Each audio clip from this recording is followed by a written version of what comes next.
Okay, good afternoon. I'd like to welcome you to today's Medical Center Hour. I'm Marcia Day Childress from the Center for Biomedical Ethics and Humanities, and we produce these weekly programs. As you know, you're in an alternate location today, and we will be here again next week as the Penn Hall Conference Center auditorium is refurbished. We're hoping we'll be back in there on the 14th of February, but please stay tuned. Today's program is a joint enterprise of Medical Center Hour and Medical Education Grand Rounds, and we're happy to have them as a partner and to share today's speaker, Catherine Lucey.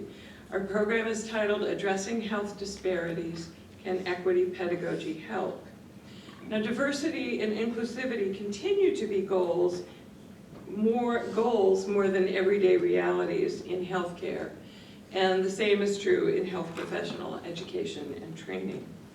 In this program, we inquire into equity pedagogy, not an educational methodology necessarily native to medicine or healthcare, to see how it might help to counter the structural racism and inequitable learning environments of traditional medical school. If such a fundamental pedagogical shift may be necessary in order to improve health outcomes for all patients and to create environments where clinicians, teachers, scientists, students, and staff of many backgrounds and professional preparations can all flourish, might equity pedagogy be quite useful? So we're going to spend this hour talking about this, and we're going to talk with Catherine Lucey, who will be introduced now by Senior Vice President for, Senior Vice Dean for, Senior Associate Dean for Education, I'm sorry, Randy Canterbury. And welcome, Dr. Canterbury, and also welcome, Dr. Lucey. All right. I hadn't heard about the promotion. It is really a privilege for me to be here today to welcome Dr. Catherine Lucey to give our Medical Education Grand Rounds and the Medical Center Hour. Just to say a few, there are many things that could be said about Dr. Lucey. I'm going to condense it to just a little bit and give some highlights of her career and what she does. Dr. Lucey holds the Faustino and Martha Molina Bernadette Presidential Chair in Medical Education and serves as the Executive Vice Dean and Vice Dean for Education at the University of California at San Francisco School of Medicine. She directs the undergraduate, graduate, and continuing medical education programs in the School of Medicine and the Office of Medical Education. In her role at UCSF, Dr. Lucey has been an exemplary leader and a catalyzing force in transforming medical student education and the organizational structure through the New Bridges curriculum. A new curriculum that was recently implemented at UCSF, and Differences Matters initiative, designed to create the most diverse, equitable, and inclusive academic medical center in the country. Dr. Lucey's national portfolio of work includes membership on the board of directors for the Association of American Medical Colleges and the American Board of Medical Specialties, where she has been a positive influence on the direction of academic medicine and the continuum of medical education. Dr. Lucey completed her residency in internal medicine, including service as a chief resident at the UCSF-affiliated San Francisco General Hospital, where she worked with our very own Merle Sandy in 1984, I believe. Is that what you told me? At any rate, after earning her medical degree at Northwestern University School of Medicine, today, as Marcia said, Dr. Lucey is going to talk with us about addressing healthcare disparities. Can equity pedagogy help? Dr. Lucey.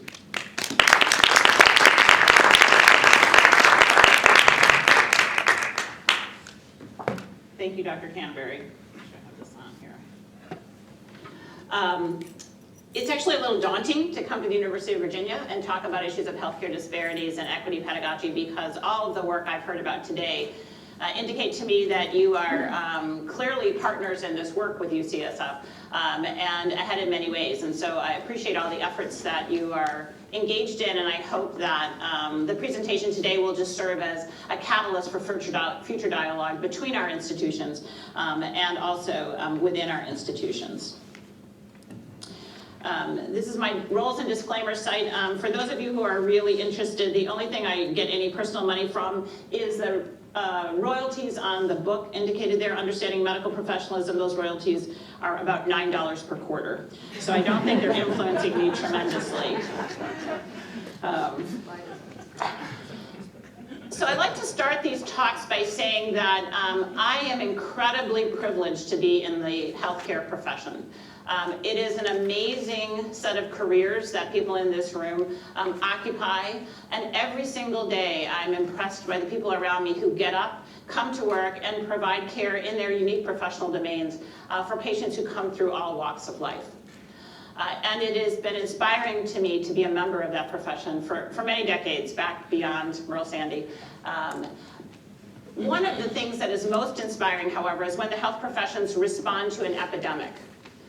Whether that epidemic is infectious, like HIV, which I worked on with Merle Sandy, or Ebola, or SARS, or non-infectious, like the opioid epidemic, or type 2 diabetes or obesity, you can count on health professionals to, without regard to their personal safety in most situations, roll up their sleeves, come together, provide emergent care to the patients in front of them, but also use their collective creative wisdom and genius to design and test new strategies, often requiring personal change in the attitudes in which they approach sick patients, and structural change in the way the institutions are designed to address those epidemics.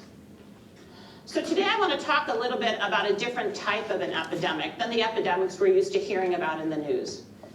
This is an invisible epidemic because patients don't appear in our offices with a dramatically high fever or a very distinct rash.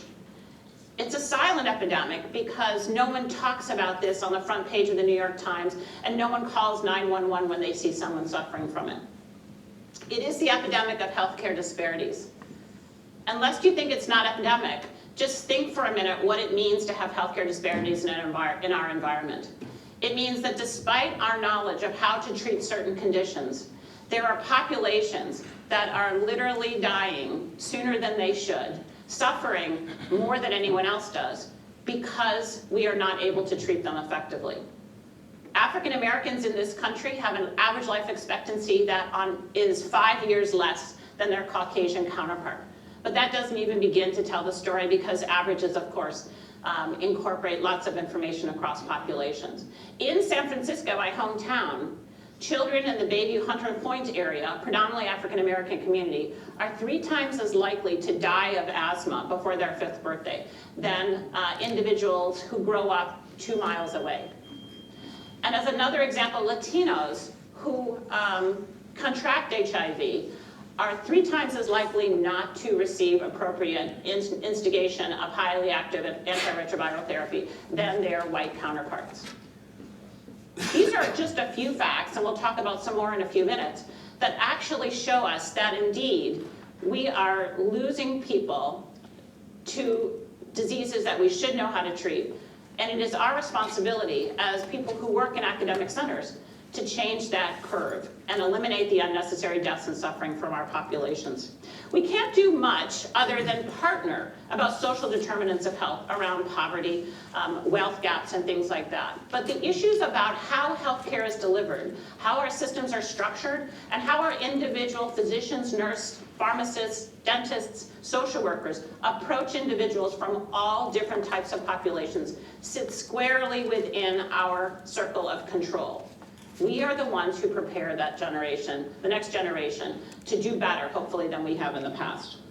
And so today, I'm going to ask you to think about what does it mean for you to mobilize to address this epidemic, and what can we do as a collective community of academicians to advance that work.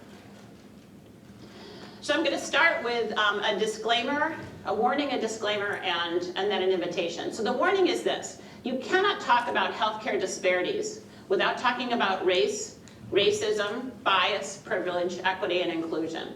And those conversations are very often disturbing, distressing, and challenging to have. And so we are going to do that today, but hopefully in a way that allows you to engage and think about this going forward. The disclaimer, I'm a white woman who has been very privileged to be highly educated, and I live in a very liberal city on the west coast of the United States. I'm not here as necessarily an expert in any of these areas, but as in someone who has been very wisely schooled by students, by residents, by staff, by faculty, to use the opportunities we have in medical education to really change the way people from all populations interact with the healthcare system. And here's the invitation. We not only can we do this work, we must do this work because it is part of our purpose as a institute of higher education.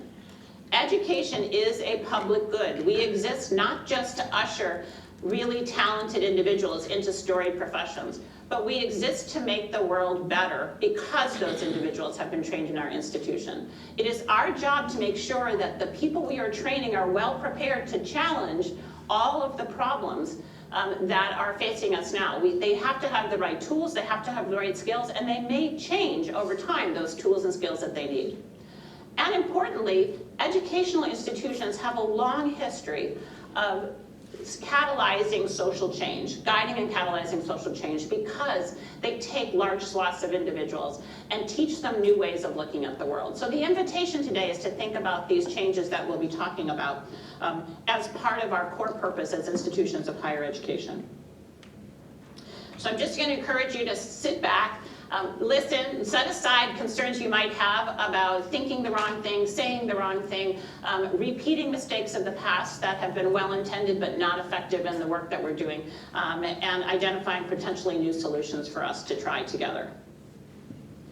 Because as leaders, our job really is to help people envision a better world and then work with them to get there. So this is the purpose that we should be striving for. All healthcare disparities are eliminated. Everyone should receive the highest healthcare quality, regardless of where they come from, who they know, how loud their political voice is.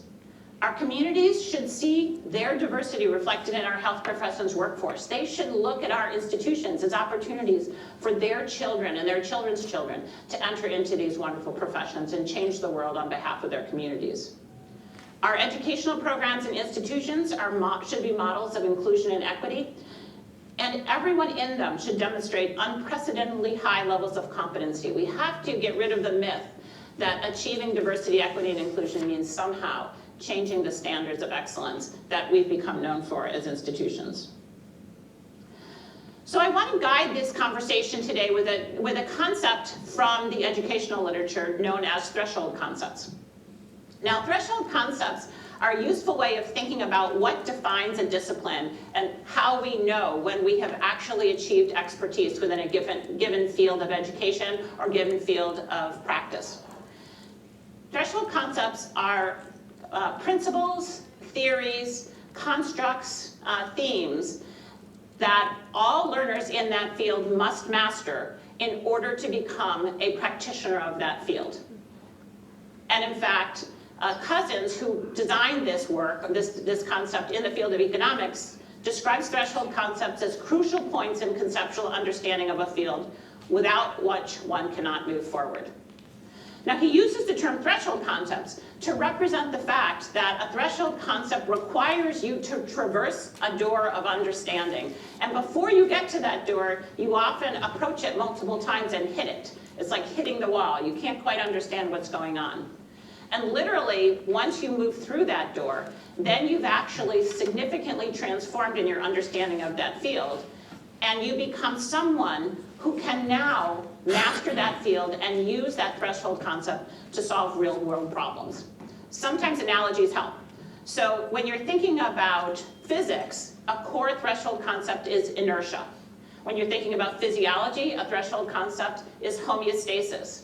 If you're a writer, a threshold concept is parallel sentence structure. And all of you who think about the fields that you've worked in realize that it took you for a while to get to a full understanding of what by example, homeostasis meant. But once you got it, it's with you, it's permanent, you can't undo it, and you develop the capacity to solve virtually all the problems in that field.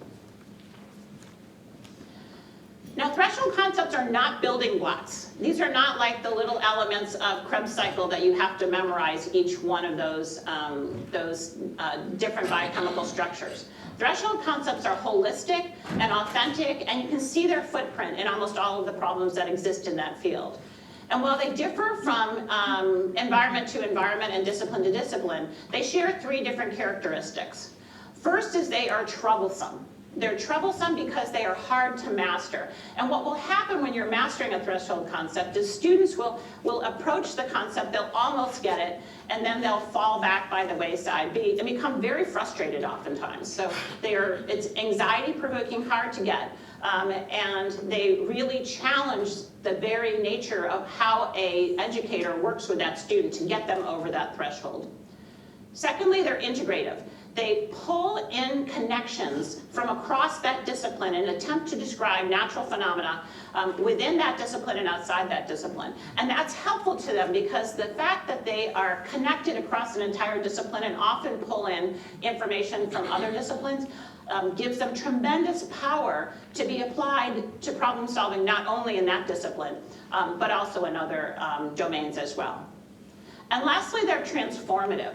Once somebody has mastered a threshold concept, they never lose it. It's not like the fact of the day or the building block of the day. This becomes a way of thinking and being. It transforms them not only in their understanding, but in their identity. They no longer describe how a physician would solve a problem. They become that physician who solves problems. So threshold concepts, when you're finding it challenging to master something, you should think of yourself as potentially dealing with a threshold concept. So I think one of the challenges we've had in addressing the epidemic of healthcare disparities over the entirety of my career, where we've made very little progress in eliminating these thorny and poignant and really troublesome differences in the care that's delivered to people from different populations and the care they receive, is because we have not yet mastered 2 of the main threshold concepts that I think are relevant for this work. And that is a deep understanding of what 21st century racism looks like and a deep understanding of what equity pedagogy looks like. We're still at the building block stage in each of these things where we can point to different elements that we have to bring together. But we are not holistically and authentically integrating our work. And so we'll start with 21st century racism as a core critical skill and concept that all health professionals must master if they hope to be part of the solution to healthcare disparities. It is no longer possible for us to delegate the responsibility for understanding how racism affects the way our structures are set up and our people function, and how it impacts the way our patients interact with our field. This can't be delegated to small groups of people in different disciplines. This has got to be a universal health professional competency. So all of you know this. Racism in the United States as a legal entity has been outlawed since the 1960s in the Jim Crow South. But racism in the 21st century still exists, it just looks different. We have to realize that the economic strife that resulted from centuries of discrimination against people of color has allowed us to maintain a certain level of gap between between wealth in African Americans and people of color and their Caucasian counterparts, not by virtue of their work, but by virtue of the structures that were set up. We have to understand also that there's socio-generational norms that are passed down from year to year that may impact interpersonal skills. And all of the work that you are undoubtedly familiar with recognizes that there are both structural and interpersonal elements to 21st century racism that are not as overt as what we saw in the 20th century, but potentially just as damaging. So structural elements, for those of you who may not be familiar, that continue to contribute to differences in the ways in which people can access, interact with healthcare systems, and deal with their physicians, include national and institutional policies and procedures that disadvantage minorities whether by intent or not. So no one could legally say we are intending to discriminate at this point, but in fact, these structural policies have created a long-term problem that we have not yet mastered our way out of. Housing and socioeconomic policies that minimize the opportunity for people to garner personal wealth from benefiting from the housing boom. Educational policies in which education at the K through 12 level is tied to the value of housing, which systematically disadvantages people whose houses had low values because they were in red line districts. Criminal justice policies that disadvantage minorities based on laws, for example, that aggressively punished crack violations without punishing cocaine violations. It's just simply one example, as well as stop and frisk laws that exist still throughout our country as a means not only of controlling different populations, but of generating funds for police stations. These all actually systematically disadvantage people of color. Political districting and voting policies, we're beginning to see some action around the issues of policy of politically induced gerrymandering, but this actually serves as an opportunity to disadvantage different populations from the political scheme. And certainly also policies that prohibit people who have been incarcerated from voting once they have paid their debt to society is another means of operationalizing structural racism. And even healthcare insurance policies that we see in the news today about whether or not people can earn Medicaid based on who they are, where they live, what their past criminal justice history is, and whether or not they're able to work, are all elements of structural racism. That structural racism, though, is operationalized very often by people. And so we can't talk about structural racism without talking about interpersonal elements of racism. Now, it may reflect overtly racist tendencies in some individuals. That still exists within our community, and we've certainly seen that over the past several years related to the current political climate. More commonly, particularly in medical centers and academic institutions, these interpersonal elements reflect unconscious racism or unconscious bias, unintentional or unconscious bias. But it's important to recognize that all structural policies are operationalized by people. And so people are the agents of structural racism. They are influenced by it, and they themselves can influence, both positively and negatively, the persistence of structural racism. So racism, I believe, is a threshold concept. It is certainly troublesome. People challenge the notion of whether structural racism exists. Perhaps not in the enlightened halls of the University of Virginia, but around the country people do. And these are the arguments that they struggle with and have to get past. The concept of intent versus outcome. So oftentimes people will say that they are not engaging in any interpersonal or structural racism because they didn't intend to. That doesn't mean that the output of their work is not actually have an element of structural racism associated with it. The myth of meritocracy we hear quite a bit about, and that is that people who advance through the United States have done so because they worked hard. What they neglect to understand is that people who have not advanced through the United States are similarly working hard, but with the wind facing them rather than the wind at their back.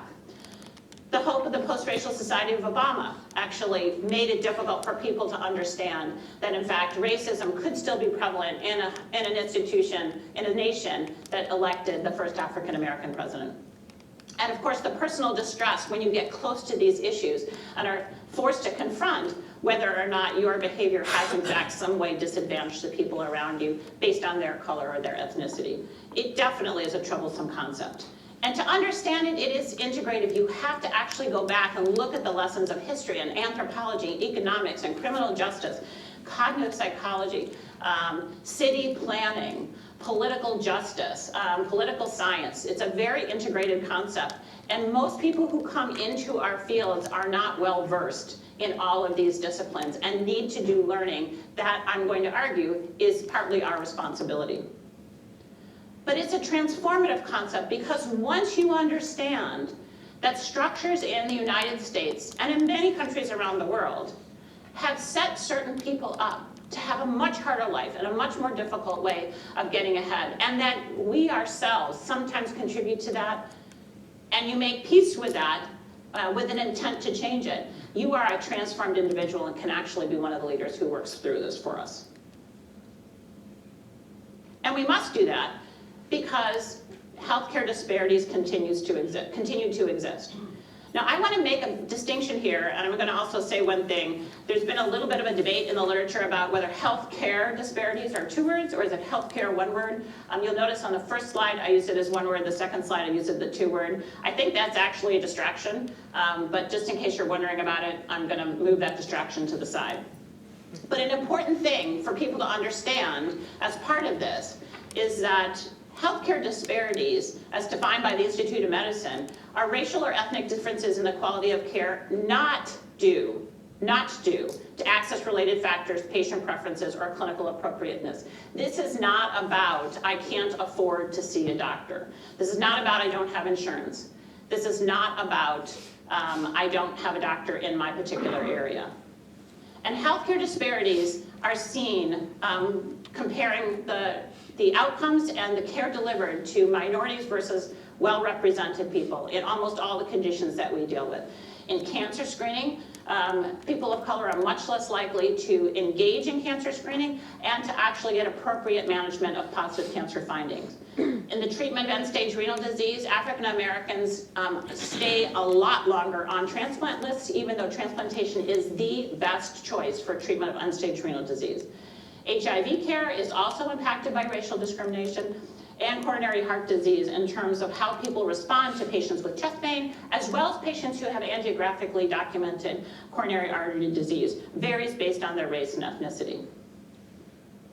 So here's the critical issue to understand about it. These are our graduates who are making these decisions that are actually leading to healthcare disparities. It's the graduates of our programs that demonstrate bias that impacts patient care. And by our, I don't just mean UCSF and the University of Virginia. I mean all medical centers in the country. Are graduating people who, and I would argue, in part because they do not fully understand the threshold concept of how 21st century racism impacts care delivery, are creating a bias that impacts our patient care. Some more examples for you. White physicians are slower to provide evidence-based HIV care for African American patients. African American patients are systematically undertreated for pain compared with their white counterparts. This has been documented not only in middle-aged people with kidney stones, but in teenagers with long bone fractures and in children with appendicitis. So this doesn't have anything to do with your suspicion about whether that older person might be drug seeking. Even African American children with symptoms of appendicitis receive less pain medications than their white counterpart. It's fundamentally about how we are teaching them to view patients that come from different populations. Ben Rinn wrote a very powerful article, which was very disturbing as well, that physicians rated people of color more often as less intelligent, less educated, more likely to abuse substances, and more likely to be non-compliant and to lack social support. And despite the publication of literally hundreds of articles about this, every single physician who goes into the office every day believes that they treat all people equitably, even when the data suggests otherwise. So this always becomes somebody else's problem, when in fact, we have to own collective responsibility for this. So if our graduates are causing problems because they lack an understanding of how 21st century racism impacts the lives of their patients and the ways in which their patients interact with healthcare systems, then we as educators have a responsibility to fix that. This becomes one of the core competencies that we actually have to embed into our educational programs. And yet we've tried, right? All of you have probably had a module on cultural competency or cultural humility. All of you have probably taken an implicit associations test. All of you have probably had 1, 2, 4, 10 lectures on healthcare disparities. And so one of the challenges we have to say is, if that building block approach hasn't worked, then maybe we're missing a fundamental understanding of a concept that could help us. Because this is our desired outcome. We want physicians who describe the concepts of race and the contributions of race and racism to healthcare disparities, who understand what race is and what it is not, a social construct, not a genetically defining characteristic. They must be able to champion elimination of healthcare disparities. We cannot continue to graduate people who think healthcare disparities are the fault of the person who is on the receiving end of the disparity because they didn't come back, or they didn't get this medication, or they didn't argue their symptoms forcefully enough. We have to assess and mitigate our own biases in patient peer and educational encounters, and hold ourselves and institutions accountable for measurably improving healthcare quality, equity. So I think there's a second threshold concept here, as we talked about, and that's the concept of equity pedagogy. This is more than a curriculum or curricular building blocks, and it's more than recruiting a diverse set of individuals to our medical schools, our faculty, our administrative staff, although those things definitely help. But equity pedagogy requires us to realize that if structural racism and interpersonal racism exists in economic, social, political systems, it likely exists in our educational systems as well, and it is our responsibility to root that out, eliminate that, and try and do better as an exemplar to our colleagues in other disciplines, but also to fulfill our social good of accelerating social change, as we talked about early on. And this requires us to really realize that structures that were put in place when medicine and healthcare was predominantly a profession of homogeneous white men in the mid-1950s and before might need to be changed to deal with our increasingly heterogeneous societies and our increasingly heterogeneous learner populations. So what is equity pedagogy? It is fundamentally a rethinking of the entirety of the educational process. Not just new curriculum, not just new learners, not just new faculty, but a rethinking of how we deliver, design, and also measure the impact of all educational programs. Certainly the ones we control in medicine, nursing, pharmacy, dentistry, but also even beforehand. And as Banks articulate, equity pedagogy requires culture change and system reengineering, with teaching strategies and classroom environments that help students from diverse racial, ethnic, and culture groups to attain the knowledge, skills, and attitudes needed to function effectively within and create and perpetuate a just, humane, and democratic society. Now, I want to point out two things here. It doesn't say to help diverse students fit in and do this. It has students from diverse backgrounds. So equity pedagogy is not just good for students who come from underrepresented groups. It is good for students from all groups, underrepresented or well-represented. And the purpose of equity pedagogy is to fulfill that second aspect of education as a public good, and that is to prepare people to be good citizens of democracy and to address the challenges we face in order to achieve the goals that we as a democratic society have. Now, most of you have seen a diagram like this. Equality means that you give the same support, identical support, to every individual person, as is illustrated by the three small boxes on the left-hand side. But as you can see, the shorter people can't see over that line. Equity means giving each individual the support they need to achieve the outcome you want. In this case, having them be able to see over that line. Equity pedagogy also classifies as a threshold concept. It's very troublesome because it confronts us at our very core. Because all of us come to work every day and sort of say, of course I treat people equally. I'm just performance-based. You know, if they can demonstrate good performance, then they're going to do well. But that may not be equitable, and we'll talk about why we think so in a minute. It's definitely integrative because it pulls from not only critical race theory, sociology, anthropology, but core educational values and theories, such as that described by Rogers in terms of situated and experiential learning, where he clearly says, and we must enact, the observation that people cannot learn in an environment that is not safe. And if we hope to help people from all walks of life feel safe in our environments, we can't just throw them into our environments and expect they'll create their own safety. It is our obligation as educators to do that. And if we're successful in mastering this equity pedagogy as a threshold concept, we will truly transform health professions education, and leaders will move not only from program designers to truly moral agents in this challenge we're facing as a society. So the first step is that we must measure outcomes to see if, in fact, we are as equitable as we believe we do. And there's plenty of outcomes we can look at. Some which we can celebrate, as you have. For example, diversity is increasing in medical school at a very nice rate for most populations except for African American men, who remain critically underrepresented in the health professions field. But diversity remains low in competitive specialties, orthopedics, ophthalmology, dermatology, and many of the other surgical subspecialties, and in academic faculty. I heard this morning that you have about 4.5% to 5% faculty groups from underrepresented medicine. At UCSF in California, and one of the diverse states, most diverse states in the country, we are at a whopping 7%. And that is dramatically different than the population that either of our institutions appear in. And there are contributing outcomes that factors to these decisions that, or to these observations that diversity in medical students is high, and diversity in faculty is low. Competitive programs rely on normative and competitive metrics, assuming that the playing field is level once someone gets into medical school, whether that's standardized exams, AOA membership, and honors grades. And this information is being increasingly published in the literature, just as you see a series of citations there. I'm going to show you data from a paper that is in press right now from UCSF, just in a graphic form. We looked to see if opportunity was equitable in our institution. We looked at the comparative distribution of clerkship assessment to clerkship honors, AOA selection, and competitive acceptance into competitive fields. And on the top of this graph would be not UIM students, or well-represented students.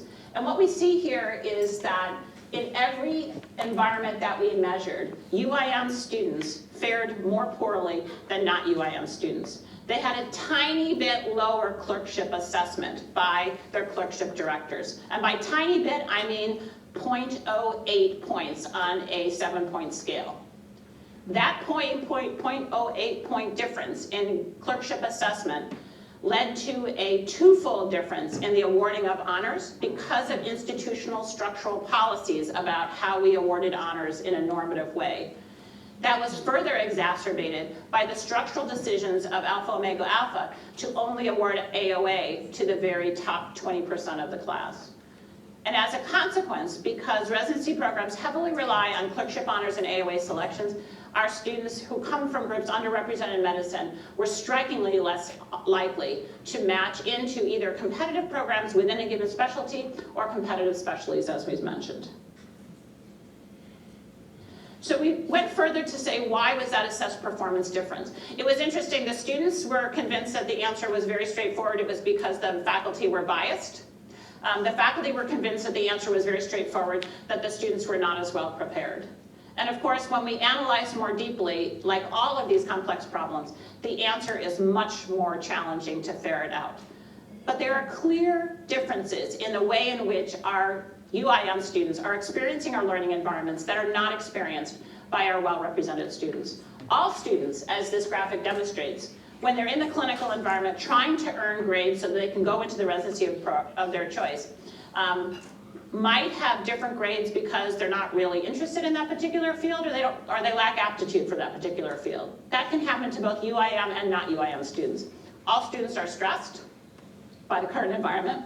All students suffer from insecurity or imposter syndrome.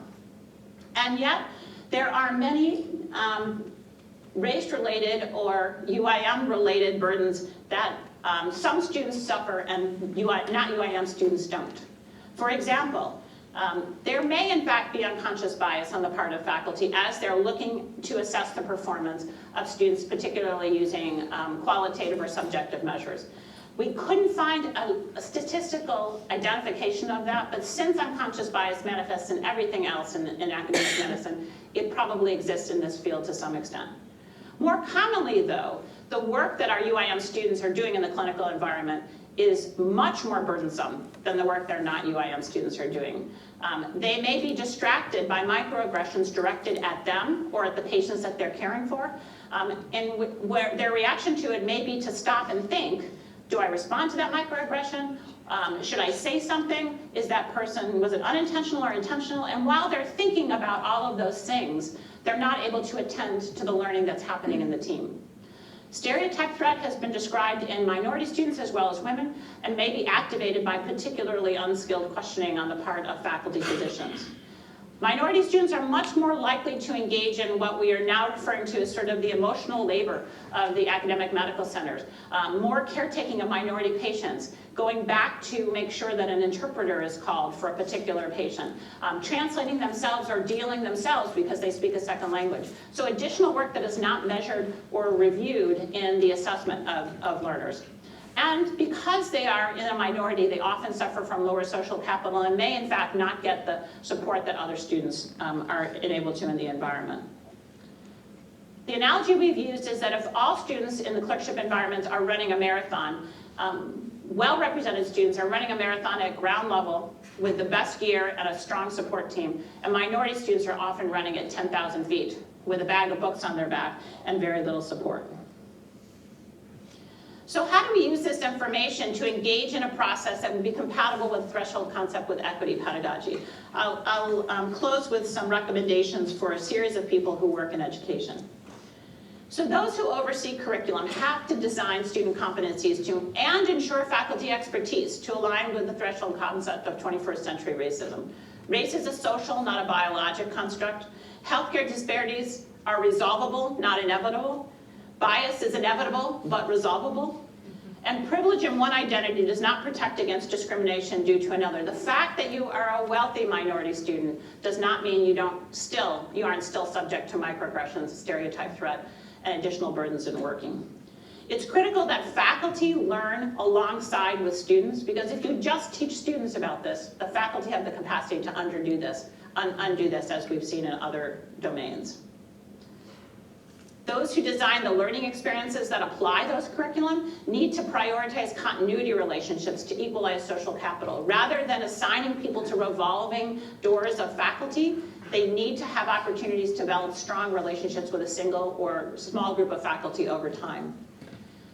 We have to examine each of our cases, and I talked with your Associate Dean for Diversity here, to prevent stereotyping of diverse populations in the design of learning experiences. We cannot show that every African American patient in the curriculum has a problem with substance abuse or with homelessness. We cannot teach prevalence by talking about individual populations. So you need to be conscious about what are the patients that students are seeing across the duration of the curriculum. And you can't just allow your faculty to pick someone from their practice and say, here's a perfect example of X or Y or Z. This has to be engineered. And when you're assigning students to undertake patient cases, whether in the simulation center or in small group activities, every case should have a mix of patients, race, ethnicity, socioeconomic status, so that students in every environment come across patient with different conditions, and they don't get used to saying, oh, this is a minority patient, I better turn on my healthcare disparities lens right now. So we have to actually really intentionally engineer these cases. Those who recruit and develop faculty have to actively recruit faculty from groups underrepresented in medicine for important roles in all aspects of the curriculum. Students should be used to seeing UIM faculty in the diversity of roles that they've seen. Sometimes as physician scientists, sometimes as social and behavioral scientists, sometimes working on communication skills, sometimes working on procedural skills. That is not the case in most medical schools in this country, where UIM faculty are traditionally seen mostly in talking about healthcare disparities. Faculty have to be required to prepare themselves to teach a heterogeneous population and demonstrate skills in avoiding microaggressions and minimizing stereotype threat and in building equitable communities. And we have to begin to provide resources, urgent resources, for faculty who recognize that they may have adverse team dynamics impacting equity and inclusion. This happens more often than cardiopulmonary arrest in our institutions. And while we drill for cardiopulmonary arrest, we don't at all prepare people to deal with an inevitability that there might be tensions in their environment related to racial differences. Those who select residents have to eliminate screening by USMLE and numbers of honors. Until we can assure that these are equitable measures, it is inequitable to use those as entry or gateway phenomena for highly desirable careers. We need to recruit based on what we can do for our candidates, not what they can do for you. We shouldn't recruit people saying we want them to come here because we want diversity. We want them to come here because we are the place where they can launch their career most successfully and where they can contribute to making this a better institution.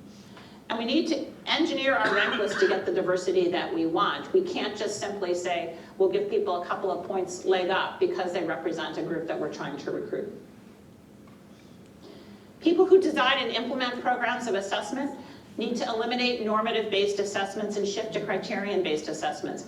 It is fundamentally inequitable to rank people on their performance of a task unless that task is equitable. So if one person is working harder than another person, you cannot downrank them because they weren't able to accomplish what that first person did. So until we are confident that our environments are equal in the burden and opportunity presented to our students, we should not be using normative assessments, meaning top 10 of the class or top 25 of the class. We should attempt to capture the context of assessed performance and recognize additional burdens shouldered by UAM students, and work to really get an assessment for learning system rather than assessment of learning. And it would help greatly if our faculty had time to truly observe and coach the students that they're working with, which generally means releasing them from other revenue-generating activities. If they can't observe the students, they cannot make a good assessment of their performance. Those who oversee healthcare environments in which learning is based have to hold leaders accountable for measurable improvement in population healthcare equity and educational inclusiveness. People who work in Lean know the value of True North metrics. We must have, as part of our True North metrics, both equity in our learning environment as well as in our patient care environment. This is helped greatly by visible, critical messages about equity and inclusion, whether it's a True North board or something that scrolls across your computer screen. Those types of messages do actually bring people into the present and remind people of their roles in counteracting this particular epidemic. And we have to invest in better strategies to facilitate understanding and trust between majority providers and patients from minority populations. If we can figure out a way to have minority patients feel comfortable with their physicians of majority backgrounds, then we will begin to tackle that healthcare disparities. So the goal is really to create an environment of shared privilege where both majority and minority students can expect and believe that they will see faculty who look like them in a variety of fields, that their identity as a health professional student is secure and respected, that they aren't mistaken for support personnel after they've spent decades in education to become the health professional student that they are. And that patients who share their identities, racial, ethnic, socio-demographic, religious backgrounds, are consistently have their concerns taken seriously by health providers that they trust, who use evidence and avoid bias to recommend options that are aligned with patient care goals. And if we're successful, then we will be the workforce that's capable of eliminating the silent epidemic of healthcare disparities.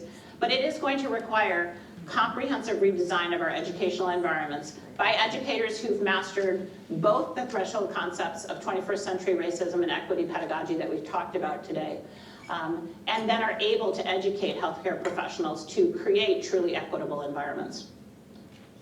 So I'll stop there and ask for any questions. And again, thank you for letting me come to the University of Virginia.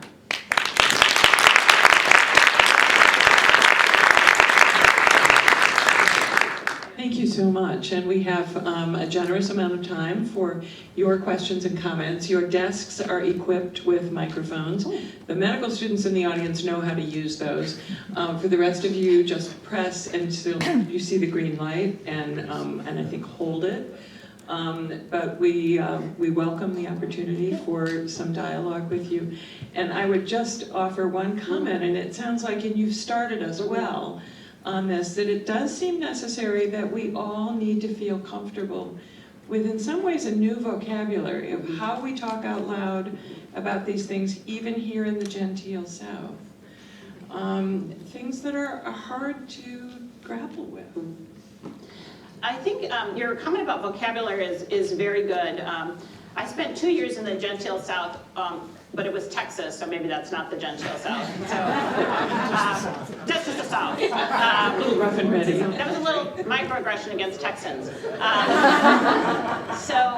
It is important to have shared vocabulary, because a shared vocabulary sometimes takes the stings out of conversation. And being able to sort of label things as what it is, as opposed to broader, more aggressive terminology, sometimes can make a big difference. Microaggressions, by and large, are unintentional. right? That's, people talk about them as being minor or small versus major or big, but much of the literature talks about microaggressions as being something that's truly unintentional, that slips into conversations, as opposed to macroaggressions, which are more intentional. But learning about microaggressions and having people sort of say, ooh, that sounds like a microaggression, that can actually be really helpful to begin to raise awareness. So I think vocabulary does help us. Questions or comments? Is there somebody there? Oh, in the back? We need a medical student? No, you were. Not recent enough. So we need one, we need one, yeah. No, I've been out, wait, there it goes. there you go. Yeah, been out of this seat for too long. So I'm Justin Butter, I'm one of the geriatricians here, and I want to ask about, and if you'll permit me to use some of your vocabulary, what about threshold practices and their influence on concepts? So one of the things that I see a lot for all of us, no matter whether we're faculty, residents, fellows, medical students, is that even among those of us who are trying to master threshold concepts, the environment is not an environment that allows the practices that we would want. And so those practices often, I think, reinforce the concepts in an invisible way and sort of put us back, not quite to square one, but certainly not to where we want to be. And just to give a brief example, I mean, I'm a geriatrician, so I'm also thinking a lot about ageism in my work, and we see this quite frequently in the hospital, of course, where, say, an older adult is admitted because of various practices of financial support, et cetera, can't get to the proper environment, whether it's a skilled nursing facility, et cetera. Because of that, they end up getting delirium and then have further cognitive and physical decline. And even though, say, there's a well-meaning and vigorous team working on that issue, the threshold practice of providing that individual with the care that they deserve is not there. And so that becomes second nature. Oh, well, we got to wait 3 more days to admit somebody to a skilled nursing facility. Yeah. So how do we deal with that backwards movement from the negative practices to the concepts? Yeah, there's a lot packed into that. I'll just make a couple of observations, and again, a disclaimer, I won't have a perfect solution. But Jerome Bruner, who was a psychologist who started Head Start, was famous for saying, more people act their way into believing than believe their way into acting. And so one of the questions is, how do people master a threshold concept? Some people master it through life experience, right? So when we first started talking about this, people said, well, what about all these people? You don't have to go to school if you're somebody who's grown up as a minority in a majority environment. You can master that differently. Of course, you can master that experientially. Most of us who are not in groups that are underrepresented in medicine have to master threshold concepts through a combination of learning, mentoring, and experience. And if any of those pieces are missing, we will fall back, as you said. And experience is what Bruner was saying, is a powerful instructor. So a couple of observations. One is, one of the best ways to master threshold concepts related to groups that are traditionally discriminated against, whether it's the aged, people of color, people of different religious backgrounds, is to actually have more of them in the environment and to spend more time talking about these issues, which is inherently challenging because people don't necessarily know they haven't mastered a threshold concept before they've mastered it. So that's our responsibility as educators, to set up those systems where they can spend a month with a geriatrician and see what it's like to live in an environment where people have mastered the threshold concept of age and ageism, and then are actually become converts to the cause. Because remember, once you master that threshold concept truly, you don't fall back. So the decline you're seeing in performance in the clinical environments means that we as educators have not gotten them past the threshold we need to. And so that speaks to that re-engineering we need to do, not only in terms of curriculum and learning experiences, but how our faculty interact. So it's hard work, it's heavy lifting, But we should be confident that if we can get them there during their training, chances are it will change the way they look at their patients going forward. And I think we do see this, for example, in people who pursue geriatrics. They get it, and they don't have to be retaught constantly that ageism is something we should be worried about. So I think it squarely sits within education and within the culture of the healthcare system, and that's why I think your healthcare and education focus today is exactly where we need to be. It's working from both sides of the equation on these topics. Yes? It goes off. My name is Sean Mead. I'm one of our college deans in student affairs, and thank you indeed for the new vocabulary and the constructs upon which to continue to think about these important themes. I want to use your analogy about both control sphere of influence and this backpack and these headwinds. And so as we try to offload the backpacks and turn down the winds that are in the face of our underrepresented minorities, in terms of our sphere of influence, as you know, our learning environments often interface with both patients and communities. So we think of clerkships when they go out into communities where some of these wins and extra backpack materials might exist. And so you cautioned us to, until we can do that, until we can offload those things, to be careful about the validity of our assessment tools. I'm curious to know how much of those books and wins are due to external forces that are the determinants of health that we cannot do anything other than partner, not to say we can't do anything, versus what you've identified as structural, intrinsic kind of ways that we can contrive and structure our CPD courses and other cases to really, head that on. So where do you see the balance in terms of forces of wins, and what do we do in the meantime if it's 80-20, and what do we use for our validity of our assessment tools? Yeah, a really great question, and my instinct is, interns always like numbers, and I was sort of thinking 75-25, 80-20. So that's not the question though you're asking. So the question is, what are malleable factors and what are non-malleable factors? Okay, so some of the malleable factors that are relatively easy to implement and actually would make a huge difference is first recognizing that there is extra work and trying to document that in some way. And in fact, actually perhaps incorporating assessment from patients who have been positively impacted by a student's work and factoring that into the grade. If in fact we're patient-centered, we should be using the patient's voice in our grading system. So that would be one suggestion. Or nursing.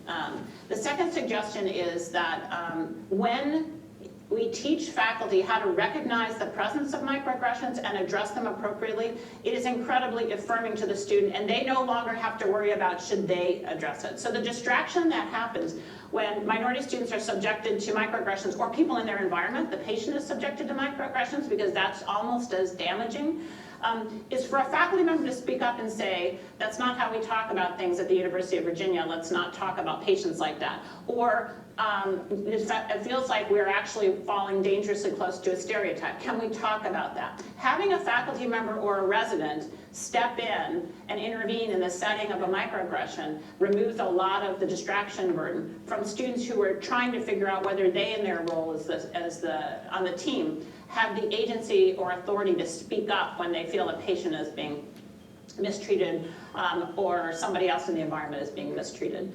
A third option happens when we begin to assign work. It is very convenient for us to assign the care of a non-English speaking patient to a student who also speaks that patient's language. But if a student has got a secondary language capability and is assigned all patients with low English proficiency, many of whom also have low healthcare literacy, they are doing harder work than the student who's actually the student who doesn't speak a second language and is working only with people who can communicate in English. And so really being cautious about the fact that while it's convenient and we don't have to call an interpreter, if John, who's actually got interpreter badge because he's Spanish speaking, takes all the Spanish speaking patients, that is not actually distributing work in an equitable way. And in fact, it's denying your majority students from the opportunity to learn how to work with patients who are different than them. And then the final solution is really rethinking how we are actually describing what competencies we want our faculty to be assessing against, and not just leaving it to the belief of the faculty that they know a good fill in the blank when they see them. So none of these things are really easy to enact, but all of them together can in fact begin to make the playing field a little bit more level for all students, not just students who are coming from groups underrepresented in medicine. Hope that's helpful. Yes? You're next, Chris. Yeah, so Dan. Dr. Lucey, thanks so much for an excellent talk. I'm not sure if you're aware of it, the recent paper in JAMA about AOA nominations. So that has caused a ripple in our own AOA chapter. We're endeavoring to change this. Unfortunately, we've sort of come up against a brick wall, that is that minority students didn't meet those eligibility criteria to get into AOA, unfortunately in our own series. I imagine, well, could you just speak to some of the ways we might address how to make it more equal prior to the AOA selection process? Yes, so prior to the AOA selection process, I think some of the things we've talked about to sort of really optimize the way in which we're capturing work that we think is critical to becoming a physician, and that's oftentimes goes beyond sort of the core competencies that are sitting on the most assessment tools that we use. I will tell you, we found the same thing in AOA. That's Darwin Boatwright's work from Yale. We found the same thing in our AOA, and actually we called and contacted the AOA Society and asked them to change their criteria. So we don't think that inherently your demand of 20% as being worthy to cure the suffering is a reasonable way of approaching honor society membership in this day and age. And they were not amenable to that argument. But I think we as a collective of academic medical centers who are seeing differences in inequities, not inequalities, inequities in how our minority students are assessed and how that assessment is amplified by the AOA normative criteria, should collectively get together and say to AOA, is it really true that only 20% of American medical students, based on their grade point average, are worthy to cure the suffering? The reason AOA was started in their argument, the reason AOA was started in 1910 was because the students at that time were dismayed by the lack of standards, academic standards in medical schools. I would argue that 2018 is a different environment. We have plenty of academic standards. The students do not need to defend academic standards. What we need to defend is the type of holistically prepared physician who is capable of providing care that's high quality, safe, timely, effective, and equitable to our patients.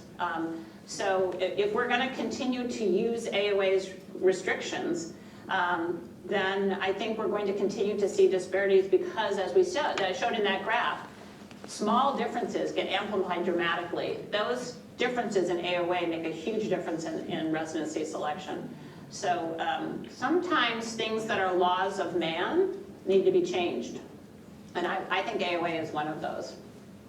Let's do one more question for the whole session, and then anybody who has additional questions, we can stay a few more minutes. But I'm realizing we have exceeded our usual time. So I want those of you who need to be elsewhere are welcome to go. Chris Peterson was... Oh, sorry. Thank you for a really...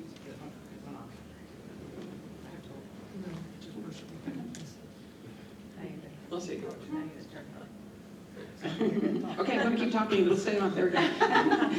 Just to thank you for a talk that was stimulating both in terms of the great big concepts to think about and also in terms of wonderful kind of little practical, not little, big practical things that we can actually do. So I'm another one of the college deans, and I wanted to share something along the lines of the threshold concepts, because racism is something I've been interested in since I was, 6 years old, and Bill Russell, the great Boston Celtics basketball player, was prohibited from buying a house in the community I lived in because of the color of his skin. And 6-year-olds are pretty concrete, and that didn't make any sense to me at that time. It still doesn't.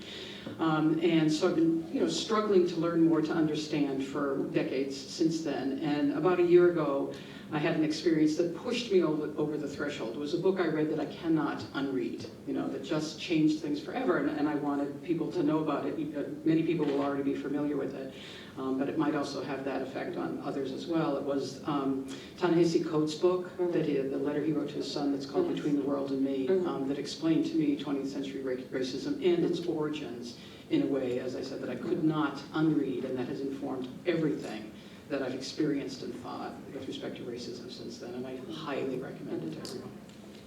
That's great. I think that is a profound book. His article in The Atlantic, The Case for Reparations, is also a really thoughtful description of redlining and the implications for redlining in the Chicago area on wealth and family well-being. The other great book I think is worth reading is Isabel Wilkerson, The Warmth of Other Suns, which is about the great migration of African-American blacks from the South to the North. During the time of Jim Crow, and it's for people who were young in the time of the Jim Crow South, it actually is just an incredible description of how deeply entrenched legalized racism was in as short a time period ago as 50 years. And when you think about culture change, we are dealing with phenomena that have really been going for several hundred years and are just recently changing. It's not surprising that it's taking a long time, but it's infuriating that it's taking a long time. And it just points out that ingrained, complex cultural issues require concerted, engineered, constant pressure to change, and that's hopefully what we'll get out of the people in this room. So. Thank you again. I'm happy to stay back and answer any other questions if there are some residual ones. Thank you, and let me also invite you to return next week, because in a sense it's a continuing conversation. Our program next week is called Diversity for Diversity's Sake, or the Answer to Implicit Bias. And what we're going to be talking about is we're going to be talking with a panel that includes Mike Williams from the Department of Surgery and Public Health Sciences, but also a panel of other UVA physicians talking about the hidden figures of diversity. And again, we'll be in this room. So again, those of you who also still have questions are welcome to come up and talk with Catherine. So thank you all so much.